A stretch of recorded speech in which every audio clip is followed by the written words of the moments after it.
réduire de 40% la circulation automobile de Paris d'ici 2020. C'est le pari que s'est lancé Bertrand Delanoë, maire de Paris. Pour ce faire, de nombreux travaux ont été entrepris dans Paris, avec notamment l'élargissement des trottoirs ou la création de tramways. Mais surtout, la mise à disposition de 14 000 Vélib répartis dans les 1200 stations créées pour l'occasion.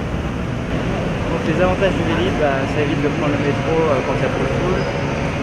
C'est plus sympa de voir Paris de l'extérieur et en général ça met beaucoup moins de temps. Moi j'arrive plus rapidement en Vélib qu'en métro. L'objectif de la mairie de Paris est clair. Diminuer la circulation en créant plus de transports en commun et ainsi passer de 2,7 millions de trajets individuels en voiture à 1,9 million. Plutôt difficile bien sûr, voilà.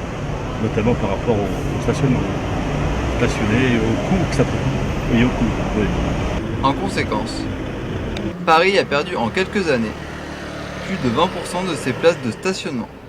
Cependant, certains ne sont pas pour autant prêts à se séparer de leur voiture. J'utilise ma voiture tous les jours. Je fais presque environ 50 000 km par an. En 10 ans, le trafic à Paris a baissé de près de 25%. On peut dire que le pari est plutôt bien parti.